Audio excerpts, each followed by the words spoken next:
Hello, and thank you for joining us for the 5th episode of our podcast. In today's episode, we'll look at a cold case that was solved after 23 years, and it turned out to be connected to another disturbing case that was also cold for years. To start off, we're going to go back to 1990. The biggest song of that year was Hold On by Wilson Phillips. Ghost, starring Patrick Swayze and Demi Moore, was the highest grossing movie. On February 13th, 1990, 20-year-old Ivelisse Berrios and Beguerisse got married in Broward County, Florida. They lived in Davie, Florida. In November 1990, Ivelisse started working at the swim and sport outlet at the Sawgrass Mills Mall in Coral Springs, Florida. The mall had just opened the previous month. Ivelisse worked on the evening of November 26, 1990. She finished her shift and she walked out of the mall just after 10 p.m. with some other employees. She broke off from her coworkers and walked to her car, but she never arrived at home. Ivelisse's husband, Bernardo, became nervous when she didn't come home. Around 12:30, he drove the mall to look for her. He found her car in the parking lot. Both tires on the passenger side were flat. Otherwise, nothing else was wrong with the car. Bernardo ended up reporting his wife of 9 months missing. Around the same time that Ivelisse was reported missing, a call came into 911. The dead body of a woman had been found under a mailbox in a quiet neighborhood about 7.5 miles from the mall. The woman was nude and her clothes and purse were nowhere to be found. The police soon connected Ivelisse's missing persons report and the dead body. An autopsy was performed on the body of 20-year-old Ivelisse Berrios-Beguerisse. In her hair was some brown packing tape. There were ligature marks on her wrists and her ankles. She had been sexually assaulted. Her cause of death was asphyxiation. The police believe that Ivelisse's tires were tampered with. They thought it was possible that the killer slashed her tires and then lured her into his vehicle by pretending to be a Good Samaritan. But that was just speculation. The police had truly little evidence to go on. Semen was collected using a rape kit. The crime lab tried to create a profile, but it was in the early days of DNA testing, so they were unable to create a profile. The police didn't have any suspects. Ivelisse was not involved in any risky behavior like prostitution or drugs. It wasn't long before the case went cold. Nearly 13 and a half years later, in August 2013, 2 detectives were assigned to the case. They sent the rape kit to the Broward County Sheriff's Office Crime Lab. Thanks to advancement in DNA technology, they were able to create a DNA profile. In February 2014, the detectives investigating the cold case were told that they had found a match to the DNA. It belonged to a man named Chandler. However, by the time Chandler's DNA was linked to Ivelisse's murder, it was too late for him to be charged in connection with the homicide. 65-year-old Chandler had died just over 2 years earlier on November 15, 2011. The events that led to the police getting a hold of Chandler's DNA and ultimately Chandler's death happened in the spring of 1989. On June 4, 1989, a body was found floating in Tampa Bay. It was the body of a young woman. Yellow nylon rope had been tied around her neck. The other end of the rope was weighted down with something heavy. To get the body out of the water, the rope had to be cut. After the rope was cut, the object dropped to the floor of the bay. The woman's mouth and neck had been wrapped in duct tape, but her nasal passages and her eyes were left uncovered. Her wrists and her hands had been bound. About 10 minutes after the body was found, another body was found floating in the water not far from where the first body was found. There were many similarities between the bodies. Both were females, and they were nude from the waist down. The second body had duct tape over the mouth, but it had been pulled away. The body also had nylon rope around the neck. It was tied to a 35-pound cinder block. The wrists had been tied behind their backs, and their ankles had been bound. What disturbed the Coast Guard was that the second victim had freed one of her hands. They thought that this indicated that she went into the water while she was still alive. Hours later, the body of a third woman was found floating in Tampa Bay. She was also naked from the waist down, and a cinder block had been tied to her neck with a nylon rope. The waters of Tampa Bay are considerably warm. This led to the bodies decomposing and creating gas that caused the bodies to rise to the surface even when they had been weighted down with cinder blocks. It was clear that the bodies had been in the water for several days. This was a significant problem for the police because any forensic evidence, like fibers or fingerprints, had been washed away. The police had no idea who the women were. They did not match any missing persons reports. Tampa and St. Petersburg are situated on Tampa Bay, and they are major tourist cities. There are several other cities on the shores of Tampa Bay, so the women could have come from anywhere. Autopsies were performed on the three bodies. The medical examiner thought that the bodies had been in the water for at least 3 days. But because of the state of the bodies, the medical examiner had problems answering questions that may have helped in the investigation. For example, the medical examiner couldn't determine their ages or even their eye color. They could not tell if they had been sexually assaulted. The bodies did not show any signs of violence. They had not been beaten, shot, or stabbed. It was also impossible to tell if they were alive when they went into the water. It's possible that they were asphyxiated or smothered before they went into the water. Another problem was that the police didn't know where the women went into the water. They could have been dropped in near a shoreline, or off a bridge, or off a boat. This made it difficult when it came to assigning a police department to investigate. The police contacted a professor of oceanography at the University of South Florida. They told the professor that the bodies went into the water sometime around June 1st. Based on the currents, the professor said that they were most likely dropped from a boat in the middle of Tampa Bay.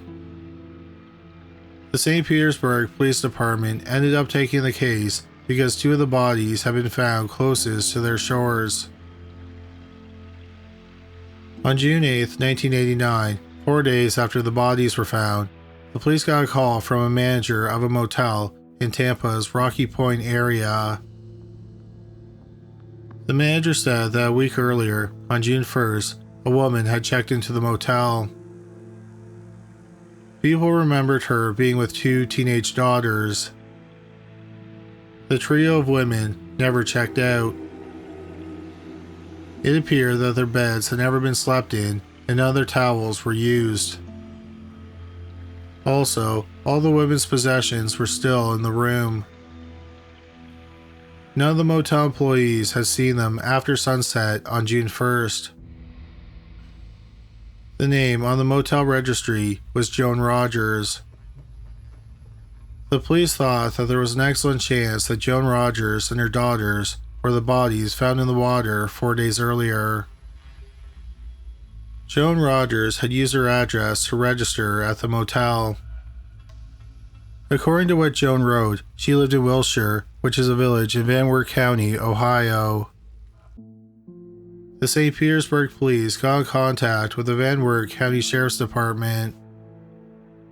They learned that 36-year-old Joan Rogers, her 17-year-old daughter Michelle, and her 14-year-old daughter Christi had been reported missing on June 6, 3 days after they were supposed to return home from a Florida vacation.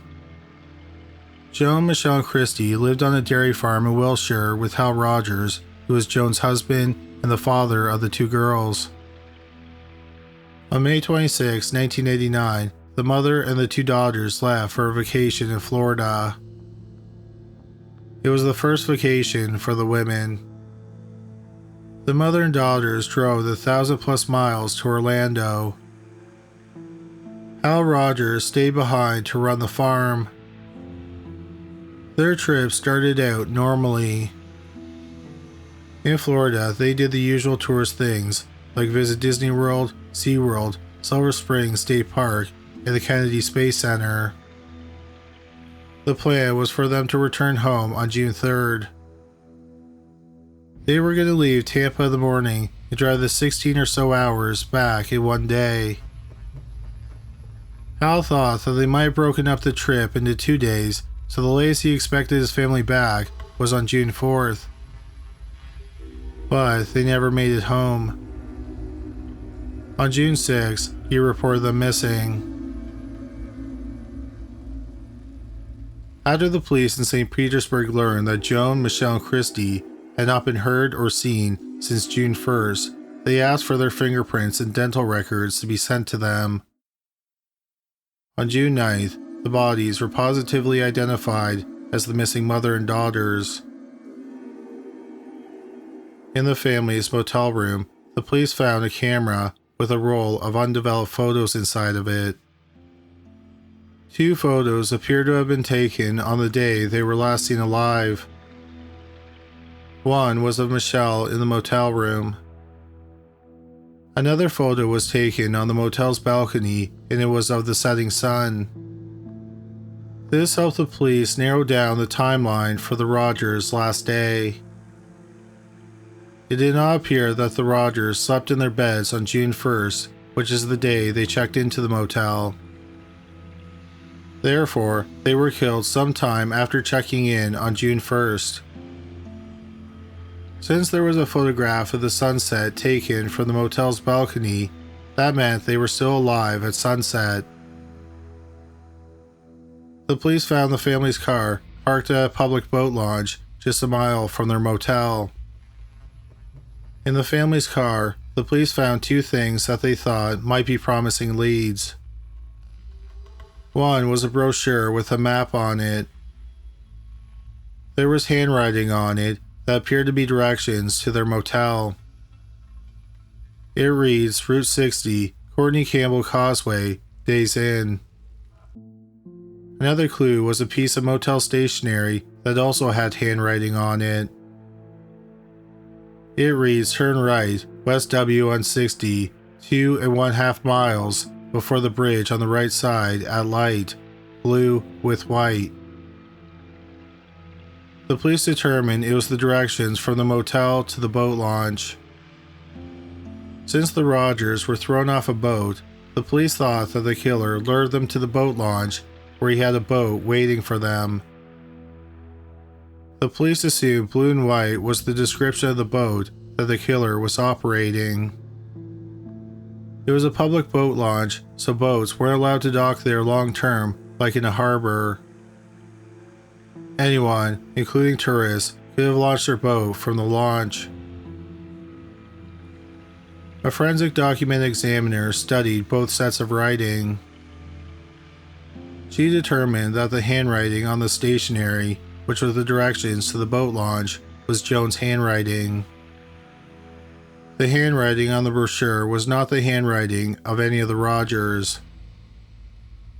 The document examiner noted that the writer had a distinctive writing style. For example, they capitalized a T in the middle of the word Courtney. Also, the letter Y was used 4 times, and each time it was written differently.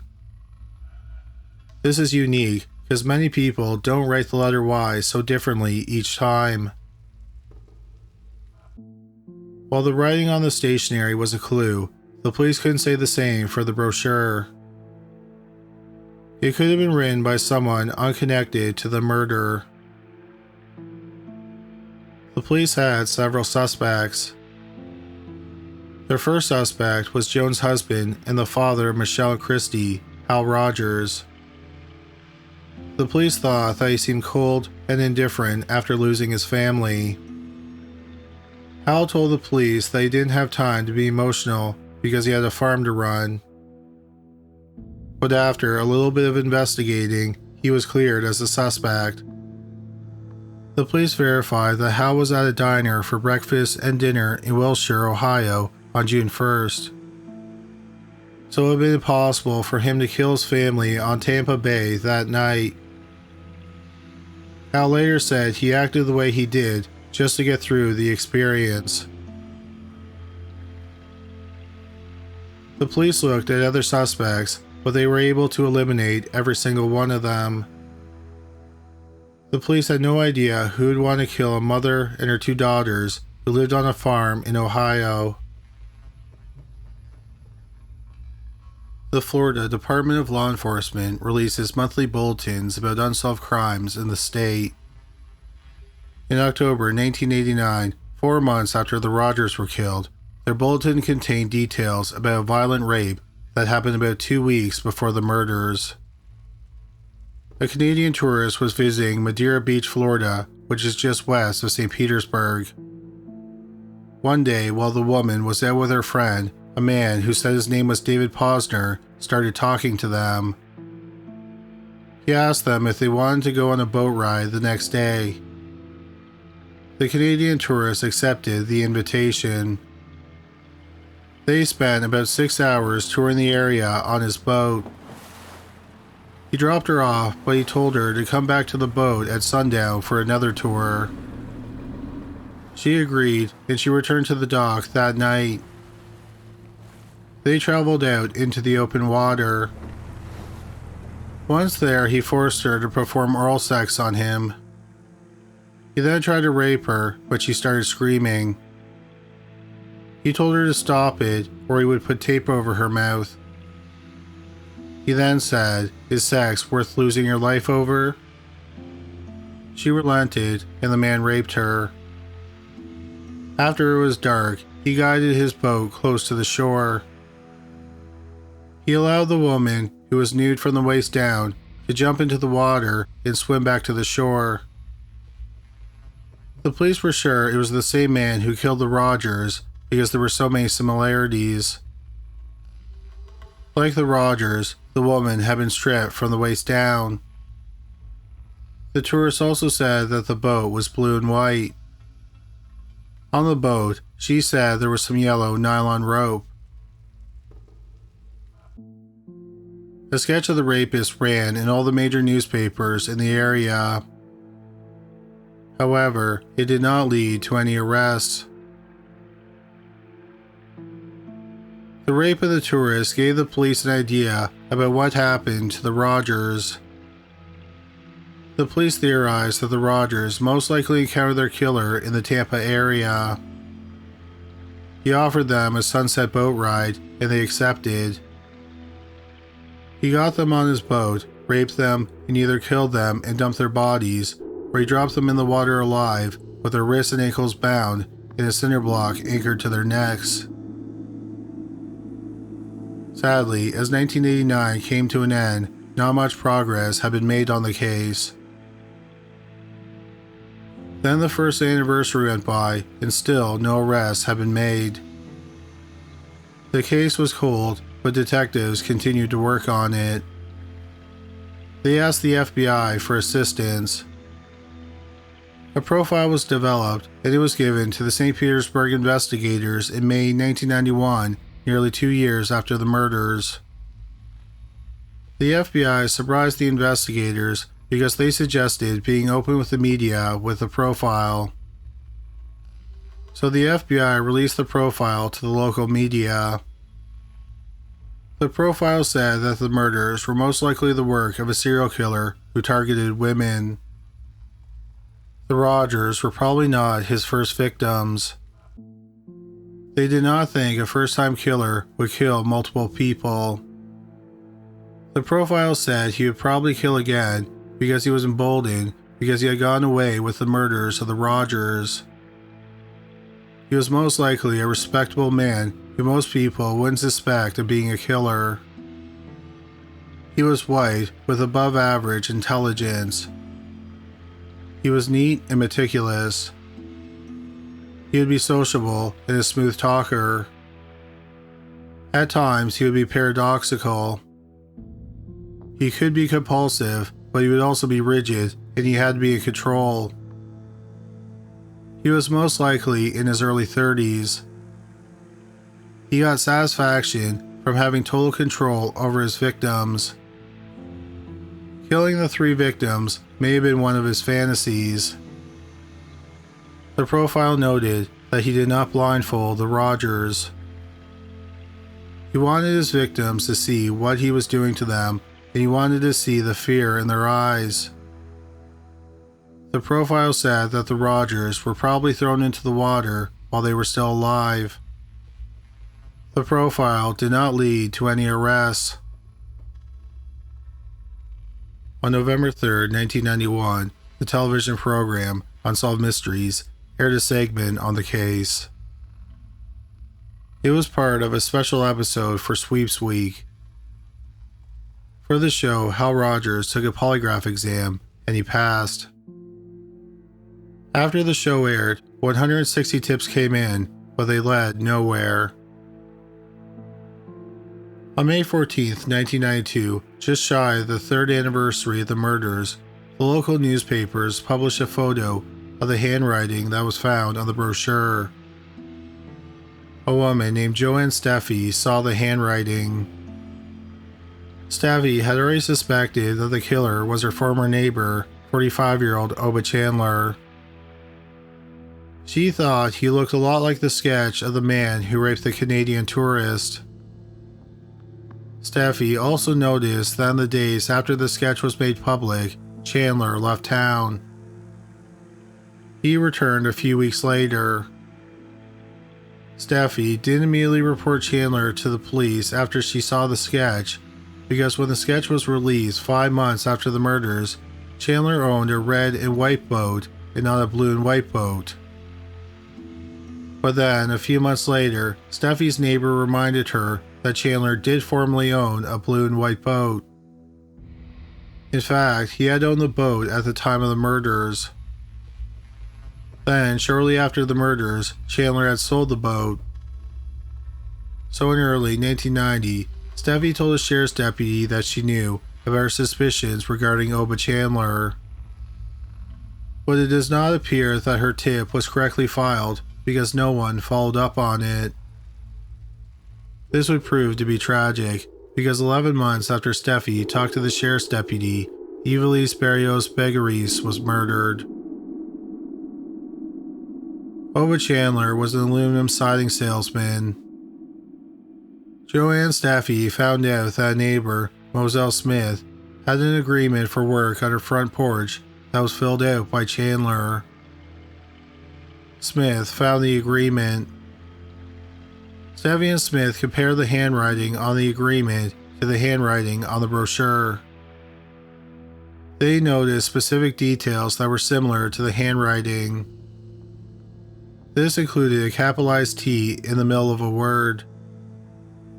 Also, Chandler used different variations of Y, and those Ys matched the handwriting on the brochure. When the handwriting was made public, Oba Chandler was no longer living in Tampa. In October 1991, he and his family had settled in Port Orange, Florida. After Steffi compared the handwriting, she called the hotline for the task force. She relayed her suspicions to the task force. Then Moselle Smith's daughter, Dale Curtis, faxed them the agreement that Chandler had filled out. But it does not appear that much was done with Steffi's tip. The third anniversary of the murders passed, and still no one was arrested.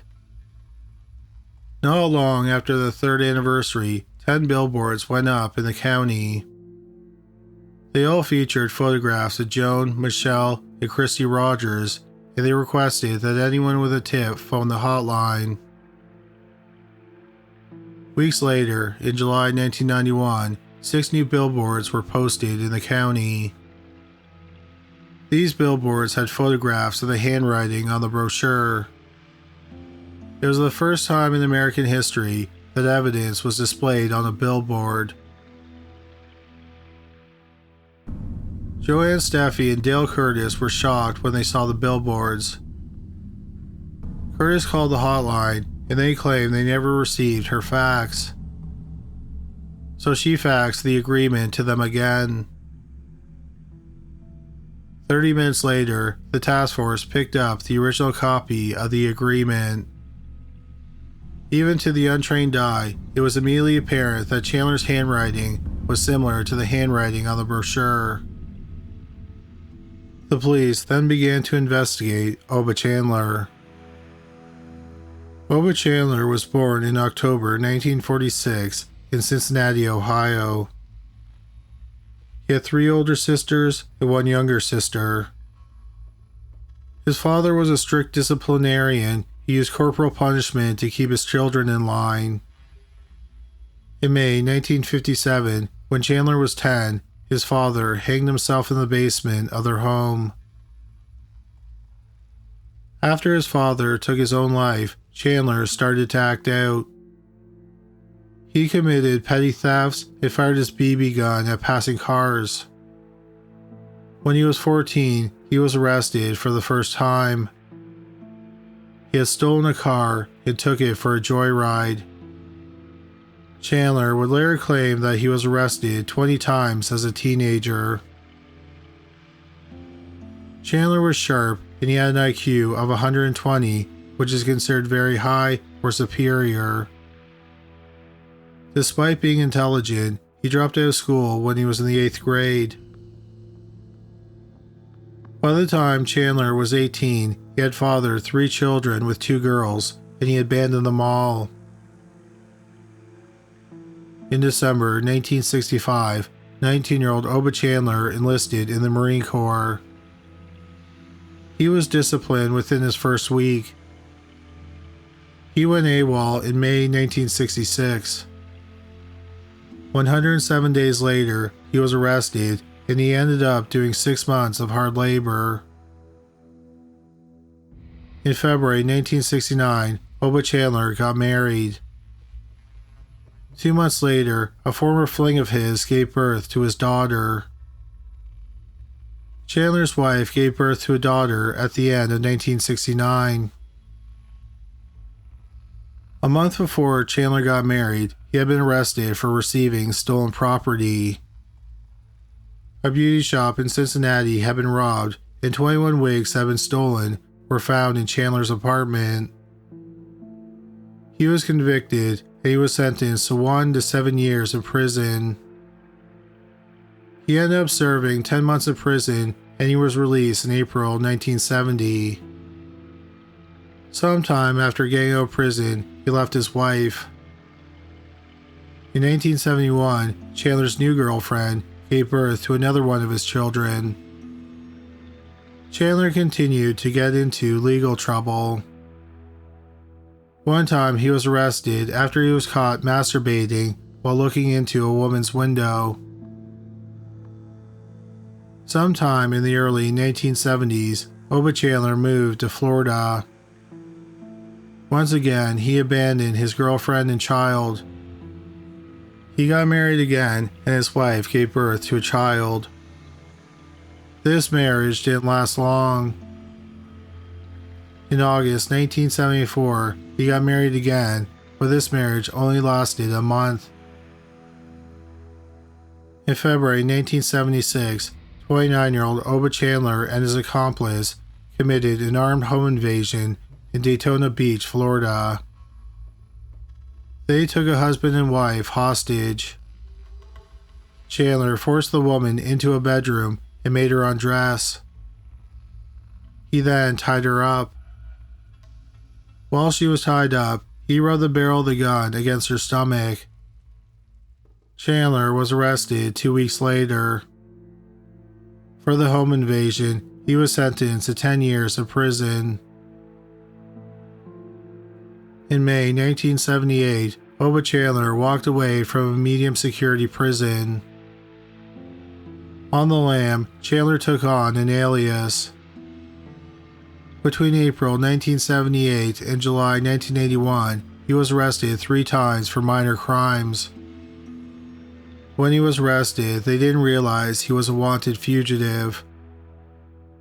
Using his alias, he even managed to become an informant for the Orlando Metropolitan Bureau of Investigation. In 1982, Oba Chandler was dealing in counterfeit money.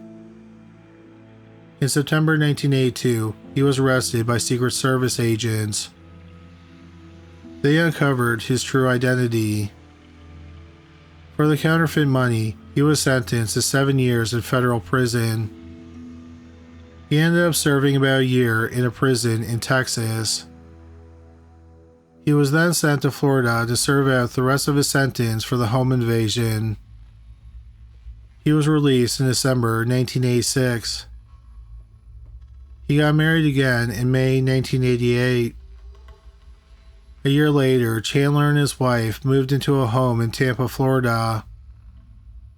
Their home, which was on a canal, was less than a mile from the boat ramp where the Rogers car was found. Chandler docked his boat in the canal behind his home. In February 1989, about 4 months before the Rogers were killed, Chandler's wife gave birth to a daughter. Oba Chandler's family tree is rather complicated, and different sources say different things regarding how many children he fathered. What we can say for certain is that he had at least 8 children with 7 different women. In early August 1992, after the police saw Chandler's handwriting, they compared his photo to the sketch of the man who raped the Canadian tourist. It was nearly identical. The police finally felt like they had a strong suspect. Some detectives traveled to Ontario, Canada, and showed the tourist who was raped a photo lineup that contained Oba Chandler's photo. She immediately picked Chandler as the man who attacked her. On September 24, 1992, 45-year-old Oba Chandler was arrested for sexual battery regarding the rape of the Canadian tourist. Then in November 1992, the grand jury indicted Chandler on 3 counts of first-degree murder. Oba Chandler's trial for the 3 murders started on September 19, 1994. The problem for the prosecution was that in terms of evidence, they didn't have the metaphorical silver bullet. Instead, they had a lot of circumstantial evidence. On the night that the Rogers went missing, they drove to a boat launch. With the directions to the boat launch, Joan Rogers wrote blue and white. This suggests that the Rogers went to the boat launch to meet with someone with a blue and white boat. Chandler had owned a blue and white boat, but he sold it after the murders. He also lived less than a mile from the boat launch. According to a forensic document examiner, it was most likely Oba Chandler's handwriting on the brochure that gave the directions to the motel. Then, a forensic expert was able to confirm without a doubt that was Chandler's handwriting. The right side of the palm print was found on the brochure. It was determined that it was Chandler's palm print. The district attorney also had records of ship-to-shore calls made by Chandler. Chandler made calls from his boat to his wife on the night that the Canadian tourist was raped, and on the evening the Rogers were murdered. When Chandler vanished after the sketch of the rapist was released, he went to visit his firstborn daughter and her husband.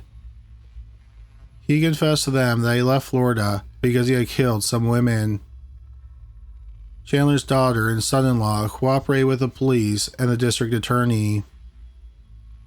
While Chandler was in jail, he called his daughter and son-in-law and he tried to bribe them. He would arrange to get them $8,000 if they didn't talk to the police. The police recorded the conversation and it was entered into evidence.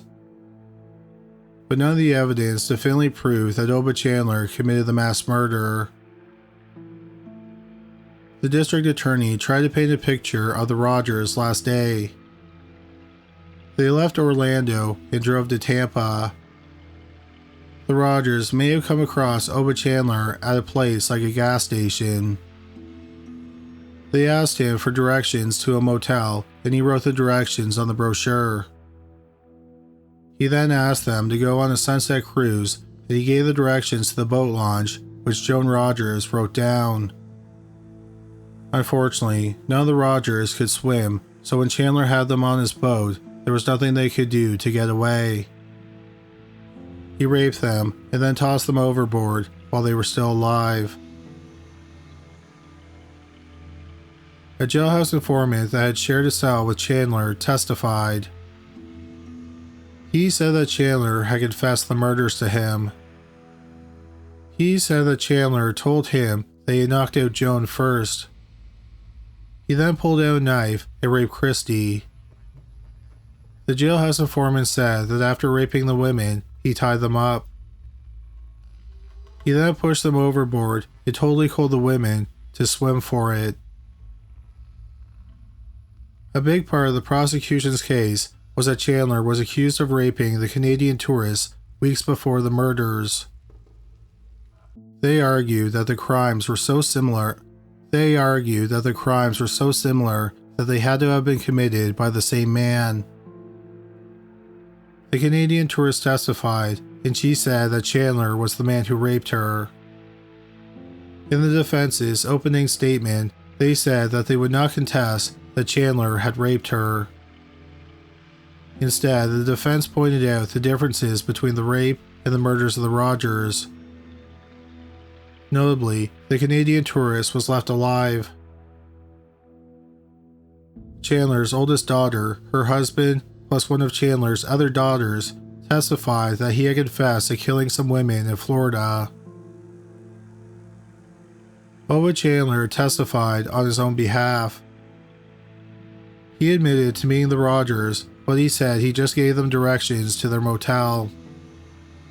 He said his interaction with them lasted about 2 minutes. He said he didn't see them after that, and they were never on his boat. He was adamant that he had never killed anyone. Of course, this was 20 years before Chandler's DNA was linked to the murder of 20-year-old Ivelisse Berrios-Beguerisse. Ivelisse was killed about 18 months after the murders of the Rogers. The trial for the murder of the Rogers lasted about 2 weeks. The jury deliberated for an hour and a half. Oba Chandler was found guilty on all counts. He was ultimately sentenced to death. Chandler's date with the needle was on November 15, 2011, 17 years after he was convicted and 22 years after the murders of the Rogers. His last meal was 2 salami sandwiches on white bread with mustard, 1 peanut butter with grape jelly sandwich on white bread, and iced tea. That afternoon, Chandler was strapped to the gurney and a needle was placed in his arm. He was asked if he had any last words, and he said no. 65-year-old Oba Chandler was executed via lethal injection at 4:25 p.m. An hour after his death, prison officials revealed that Chandler wrote a note titled "Last Statement" on the morning of his execution. His statement was one sentence. It reads, "You are killing an innocent man today." Of course, that wasn't the case. Besides the Rogers, DNA evidence would later prove that he killed Ivelisse Berrios-Beguerisse. The FBI profile said that the person who murdered the Rogers probably committed murders before and after them. Ivelisse was one of those people. Another homicide that he's the prime suspect in is the murder of 35-year-old Terry Ann Gilchrist. On May 21, 1990, Gilchrist's body was found in a field in Coral Springs, Florida. She had been dead for about 24 hours. Like Ivelisse, the cause of death was ligature strangulation. Gilchrist was murdered nearly a year after the Rogers were killed, and about 6 months before Ivelisse was murdered. Gilchrist's body was found about 4 miles from where Ivelisse's body was dumped. If the police had definitively connected Oba Chandler to the murder of Terry Ann Gilchrist, they have never made that public. The police believe that Oba Chandler committed more murders, and they are going to continue to investigate him. But unfortunately, his true victim count may never be known. Thank you so much for listening to this week's episode. Our producer and sound designer is Danelle Cloutier. The book Death Cruise by Donald A. Davis was a major source of information for this episode. If you want to learn more about Oba Chandler and the murder of the Rogers, I highly recommend checking out Death Cruise.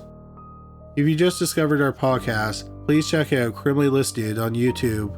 We have over 250 videos featuring some riveting and chilling true crime stories. You can find it at youtube.com/criminallylisted. If you enjoyed this podcast, please subscribe or follow so you don't miss future episodes. Next week's video is the start of our series on forensic genealogy.